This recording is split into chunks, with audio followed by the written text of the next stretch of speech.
Hello again, everybody. I want to thank you so much again for listening to my story. I've talked about mostly the perspective of how the elders have treated us.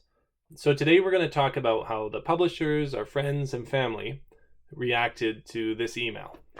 So remember, we sent an email saying I wasn't going to serve as an elder. Cassandra and I wouldn't be going to meetings or in service. But that was it. And we only sent that to the elders and family, not to the publishers. That was a Sunday. The very next day, publishers were shunning us. My wife noticed followers disappearing from Instagram, so we would text them, "Hey, why'd you delete us?" No reply. Or we'd notice we were blocked on those messaging apps.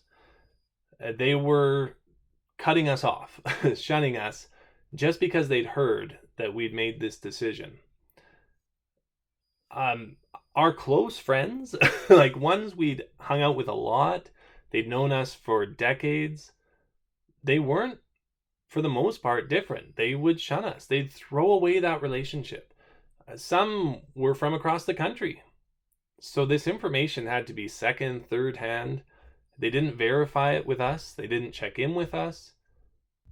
It was shocking to me that people would throw away a friendship without ever even checking on us, or at least wanting to say goodbye. But that's how it went for us. The majority shunned us almost right away. My wife and I were talking about it, and we think we had 3 that visited our home. I don't think any really followed up, but 3 were willing to come. My wife received, so from the time we sent that email till today, 7 witnesses messaged her. 1 was to drop something off for our daughter. 2 said they were thinking of us. 4 were looking for information, and none followed up. And so to give you an idea of what looking for information looks like, one message was, "Have you stopped being witnesses, or like you're just attending another hall?" And my wife replied, "We aren't attending another hall. We won't be attending any meetings in service. Unfortunately, that's all I can say. I know rumors are flying around a bit, but I promise we are all doing really well, nothing's wrong, and we are very happy." And so this witness replied, "Okay, well, I'm dumbfounded and completely shocked. This is not something I thought I would ever hear from you guys. I'm so sorry." Jehovah's Witnesses can't wrap their head around the fact that we would leave without being some dangerous association. We were told many times we were bad association. Maybe this was a way for them to explain it in their mind, that either demons got to us or apostates got to us or something. But in reality, we'd spoken as a family about the fact that we weren't going to change our routine. There was enough changing. So we were living the exact same life as we always had been. But now, just because we wouldn't participate in the activities of Jehovah's Witnesses, we were getting shunned. And we're talking our closest friends, almost everyone completely shunned us. What about family? Their reaction initially was angry as well. One family member said they wanted to slap me in the face. One family member said I needed to not talk about this or they would stop speaking to me and my children. And around half, I'd say, didn't reply at all. They just immediately shunned us. To now, almost all of our family has shunned us. There's very few that we feel we can rely on, and our relationship has completely changed. We're not invited to family gatherings. For the most part, we've lost our family completely. Our children. So, same story. Of course, they're one step removed. They literally had nothing to do with this. And of course, nothing changed with them. But they immediately lost all their friends too. For the most part, the parents made that decision. Sometimes they put it on their kids. But all of their friends cut them off, didn't say goodbye. They were just gone.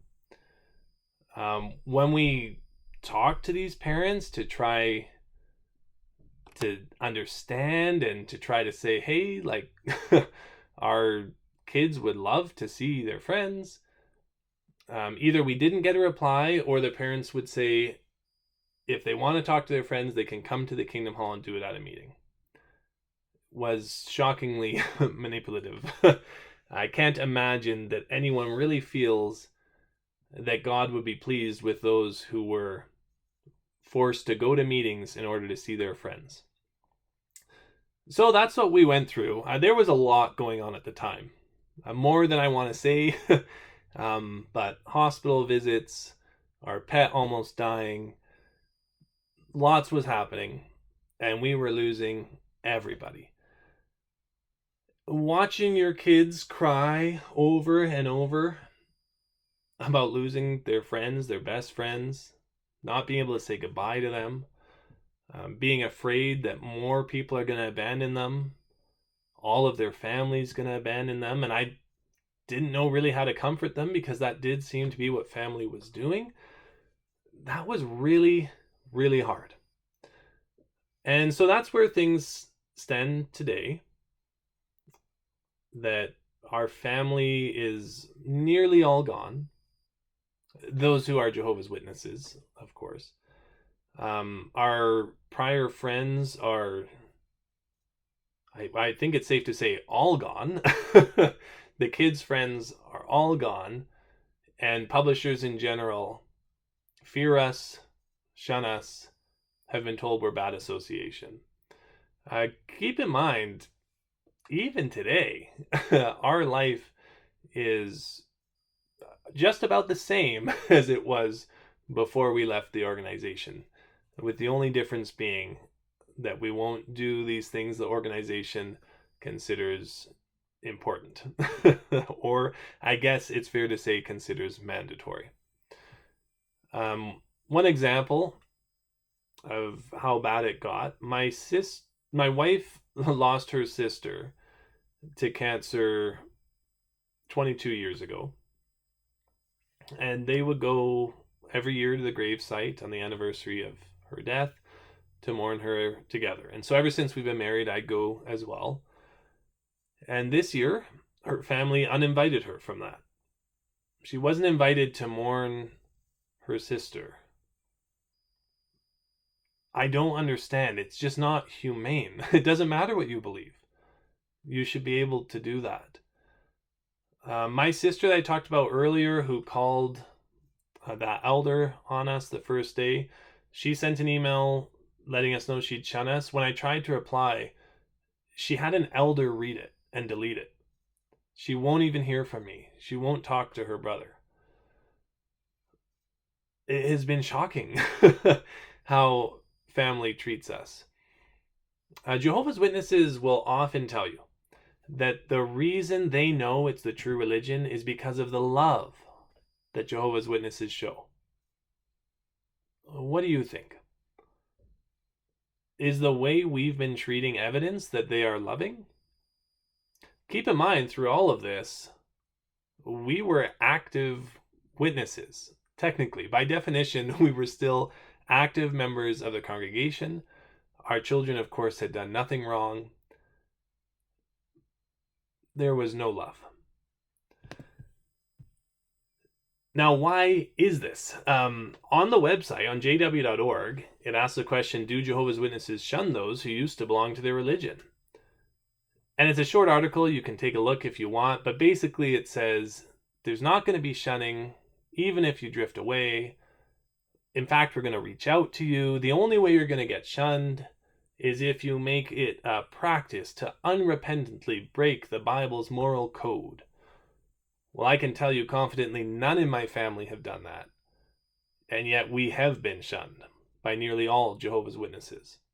And that's before I started making these videos, when we had really done nothing. And we weren't even a danger. Like, some might argue, well, what if they're a danger because they're spreading ideas about the organization being wrong? But we refused to talk about it.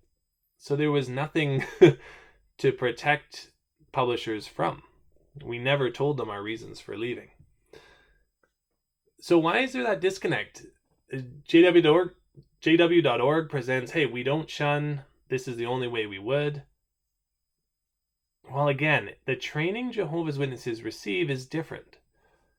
And so I don't want to read it all, but Remain in God's Love has a whole section about friendship that really starts to eat away at witnesses. It identifies that obedience to God is number one. One way to show obedience is the preaching. And good friends of God preach, and those are the friends you should choose. So in other words, when we weren't going to preach, we became bad friends. We'd abandoned God in their minds, and I guess we became something to be feared. So you might be watching this and thinking, like, how can this be? Surely people would have some empathy for a family going through this. And I agree. I would have thought that too. The good news is we were able to reach out to a couple of people who were never Jehovah's Witnesses. And when we told them what was going on, they were so empathetic. They hugged us, cried with us, gave us their support. More recently, we've talked to many who'd left the organization before us. They've been so loving and shown their support. Many who are watching, thank you so much. Those who we had shunned, we had to go and apologize, of course. And they've been so loving and gracious and forgiving. So I'm happy to say that there is a lot of love to be found.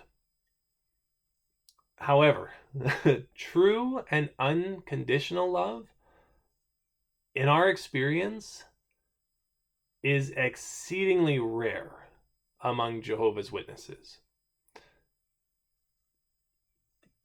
So that's where we're at today.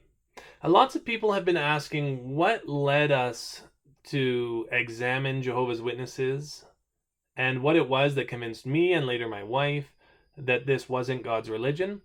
So I want to begin addressing that. In my next video, I'll start answering those questions. Thank you so much again for watching, listening, and all of your support. Bye for now.